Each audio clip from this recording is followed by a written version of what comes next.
Hello friends, मैं doctor चंपा Sahu शतायु clinic Simga Chhattisgarh से। हम पढ़ रहे हैं चरक संहिता संपूर्ण अध्ययन। इसमें हम सूत्र स्थान के फर्स्ट चैप्टर में आए हैं। कल हमने अलग अलग आचार्यों के अकॉर्डिंग आयुर्वेद का अवतरण देखा था। आज उसे ही हम आगे बढ़ाते हुए श्लोक नंबर 18 से पढ़ेंगे। ये जो श्लोक नंबर 18, 19, 20, 21, 22, 23 है, इसमें यही बताया गया है कि जो संभाषा परिषद हुई थी, पहली संभाषा हुई थी चरक में कि इंद्र जी के पास आयुर्वेद का अध्ययन ग्रहण करने कौन जाएगा। तो इसका डिस्कशन निकला था कि भारद्वाज जी जाएंगे इंद्र जी के पास आयुर्वेद का अध्ययन ग्रहण करने। अब भारद्वाज इंद्र जी के पास गए हैं तो इंद्र के भवन, इंद्र के पूरे पर्याय, इसमें बहुत सारे इंद्र जी के पर्याय बताए गए हैं। जैसे कि पहले बोला है सहस्त्राक्ष भवनम। तो भारद्वाज जी कहाँ गए? सहस्त्राक्ष मतलब इंद्र जी के लिए आया है वर्ड, उनके भवन में गए। और उन्हीं को ही सची इंद्र जी की पत्नी थी, तो सचीपति इंद्र जी के लिए आया है। शक्र इंद्र जी के लिए आया है। सुरेश्वर इंद्र जी के लिए आया है। बलहंतारम मतलब बल नामक एक राक्षस थे जिनका वध किया था इंद्र जी ने, इसलिए उन्हें बलहंतारम कहते हैं। और बलहंतारम को अमर सिंह ने अपने कोश में बलाराती ऐसा वर्ड यूज़ किया है। बलाराती अमर सिंह ने कहा है, लेकिन चरक ने बलहंतारम कहा। चरक संहिता में बलहंतारम शब्द आया है इंद्र जी के लिए। और एक शब्द आया है यहाँ पे दिव्यमान। दिव्यमानम इवानलम। दिव्यमानम इवानलम ये शब्द आया है। यह शब्द इंद्र जी के लिए कहा गया है। इससे पहले की श्लोक में हमने पढ़ा था हुयमानम। हुयमाना इवाग्नया महर्षि के लिए आया है। हुयमाना इवाग्नया जब संभाषा परिषद में जितने ऋषि महर्षि उपस्थित हुए थे, उन सभी में इतना ज़्यादा तेज है कि ऐसा लग रहा था कि यज्ञ में जैसे अग्नि प्रज्वलित होती है, तो वैसे ही अग्नि प्रज्वलित हो रही है, ऐसा लग रहा था। तो ये वर्ड आया है यहाँ पे, देखिएगा श्लोक नंबर 14 में तपस तेजसा दीप्ता हुयमाना इवाग्नया। तो हुयमाना इवाग्नया महर्षियों के लिए आया है। सभी महर्षिगण जो है इतने ज़्यादा तेजस्वी थे कि लग रहा था कि अग्नि प्रज्वलित हो रही है, वहाँ पे यज्ञ की अग्नि प्रज्वलित हो रही है, ऐसा लग रहा था। तो हुयमाना इवाग्नया महर्षियों के लिए आया है। और दीप्यमान विवानलम जो है वो इंद्र जी के लिए आया है। तो जब इंद्र जी के भवन में गए तो उन्हें भी दीप्यमान मतलब अग्नि के समान दीप्तिमान आभा वाले इंद्र जी के दर्शन हुए। ठीक है, तो देखिए यहाँ पे अनल शब्द आया है ना। अनल मतलब होता है अग्नि।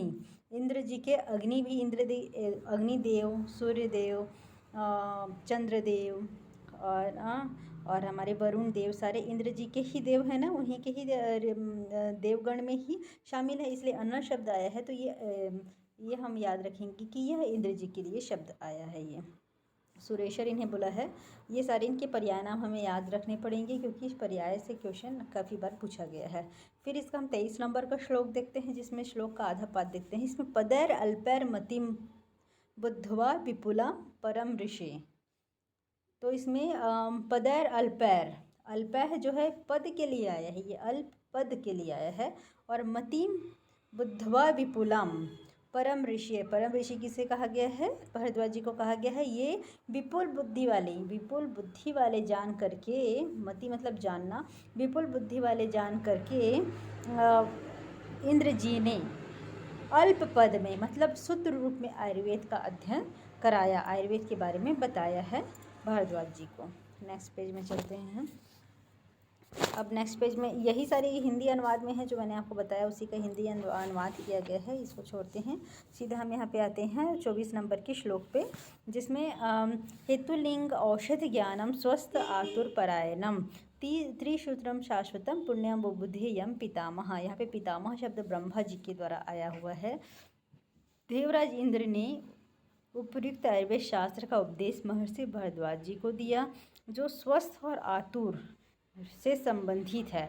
आयुर्वेद सिर्फ ऐसा नहीं है कि रोगी की चिकित्सा के लिए ही बनाया गया है, स्वस्थ के लिए भी है और ये आतुर के लिए भी है।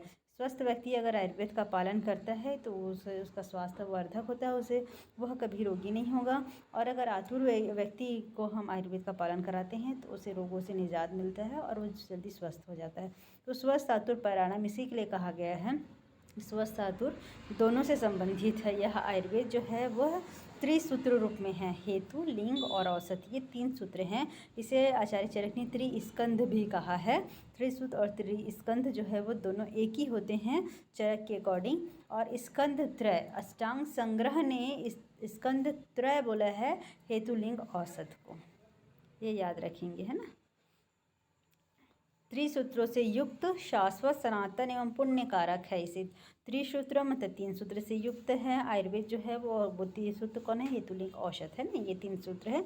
और आयुर्वेद शाश्वत है, पुण्य है, पुण्य है ना। अब बुद्धे मतलब होता है न कृतवान। न कृतवान मतलब जो बना नहीं है, न कृतवान। ये ब्रह्मा जी ने आयुर्वेद का स्मरण किया था, है ना। आयुर्वेद तो हमेशा से ही शाश्वत है। शाश्वत मतलब जिसका आदि अंत नहीं है, ऐसा है, ठीक है। तो ये तो शाश्वत है। ब्रह्मा जी ने इसका स्मरण किया। स्मरण करने के बाद दक्ष प्रजापति को बताया। दक्ष प्रजापति से अश्वनी कुमार, अश्वनी कुमार से इंद्र, इंद्र जी ने फिर भारद्वाज जी को जैसा ब्रह्मा जी ने बताया था, उन्हें आयुर्वेद का ज्ञान कराया था, वैसे ही सेम टू सेम भारद्वाज जी को भी आयुर्वेद का ज्ञान अध्ययन करा देते हैं, ज्ञान करा देते हैं। यहाँ पे हम कुछ देख लेते हैं। त्रिसूत्र के लिए आया हेतु सूत्र, लिंग सूत्र और द्रव्य सूत्र, ठीक है। तो हेतु सूत्र में क्या होती है? हेतु, हेतु मतलब कारण, काल, बुद्धि, इंद्रिय, अर्थानाम, है ना। ये 3 जो होते हैं वो हेतु सूत्र में आते हैं। इसमें से काल है, साथ में इंद्रियार्थ, संयोग या कर्म, इसका अयोग, अतियोग, मिथ्या योग होना हेतु सूत्र है, ठीक है। प्रज्ञापराध को भी हेतु में लाया गया। हेतु मतलब कि रोगों की उत्पत्ति का कारण प्रज्ञापराध भी हो सकता है, क्योंकि प्रज्ञापराध किसे कहते हैं? धी स्मृति, धी धृति स्मृति विभ्रंश कर्म कुरुते शुभम, है ना। और इसे ही प्रज्ञापराध कहते हैं। और ये त्रिदोष प्रकोपक होता है ना। त्रिदोष प्रकोपक मैं आगे आपको बताऊंगी त्रिदोष प्रकोपक क्या क्या होता है। सुश्रुत के हिसाब से त्रिदोष प्रकोपक दिवस, दिन में सोना भी त्रिदोष प्रकोपक है ना। और अध्यशन भी त्रिदोष प्रकोपक है। पहला खाया हुआ भोजन पचा नहीं है और हम फिर से भोजन कर रहे हैं, वह भी त्रिदोष प्रकोपक है। और प्रज्ञापराध भी त्रिदोष प्रकोपक होता है। तो प्रज्ञापराध मतलब धी का भ्रंश होना, मतलब धारण शक्ति, है ना। धृति मतलब धी मतलब ग्रहण शक्ति, धृति मतलब धारण शक्ति और स्मृति मतलब स्मरण शक्ति, इन सभी का भ्रंश हो जाना प्रज्ञापराध कहलाता है। फिर लिंग सूत्र में आते हैं तो लिंग क्या होती हैं? पूर्व रूप, रूप उपशय, अनुपशय, संप्राप्ति होता है, ठीक है।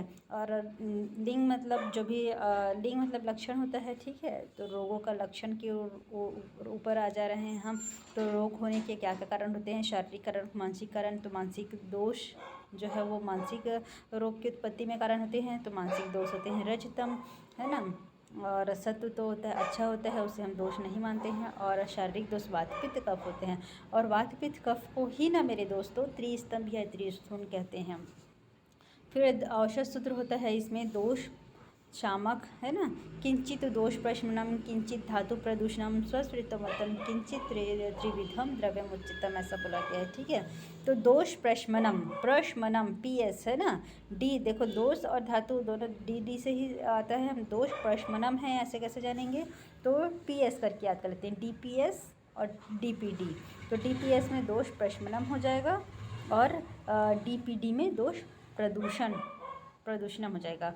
स्वस्थ वृत्त या स्वास्थ्य हितकारक, है ना। ये HV SV SH करके याद कर लेते हैं, ठीक है। उसके बाद नेक्स्ट श्लोक में आते हैं हम। तो सो अनंत पारम त्रिस्कंधम आयुर्वेदम महामति, महामति वर्ड जो है वो भारद्वाज जी के लिए आया है, ठीक है। तो महामति भारद्वाज मुनि ने दत्त चित्त होकर के, एकदम एकाग्र चित्त होकर के ही थोड़े ही समय में निःसीम और त्रिस्कंध, देखो त्रिस्कंध बोला था ना, हेतुलिंग औषध सूत्र को ही त्रिस्कंध कहा गया है। 3 भागों में विभक्त है, इसे त्रिस्कंध बोला है। आयुर्वेद शास्त्र का संपूर्ण ज्ञान विधिवत प्राप्त कर लिया था, ठीक है।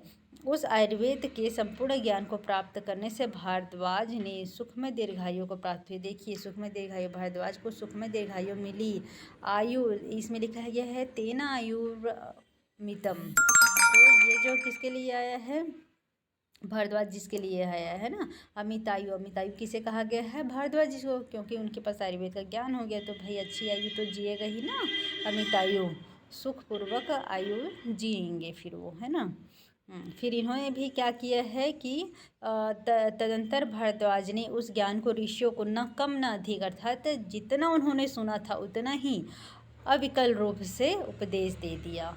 यहाँ पे पार शब्द की व्याख्या के लिए ना चक्रपाणि ने गोबली वर्द न्याय का वर्णन किया है। गोबली अष्टांग संग्रह ने त्रिस्कंद को स्कंद त्रय कहा है, और चरक ने त्रिसूत्र को ही त्रिस्कंद कहा है। यहाँ पे आया है वर्ड, है ना। नेक्स्ट पेज में जाते हैं। नेक्स्ट श्लोक है श्लोक नंबर 27। इसमें पूरा तो श्लोक नहीं है इम्पोर्टेंट। यहाँ पे वेदम वर्धनम आयुषः ऋष्यश भारद्वाजत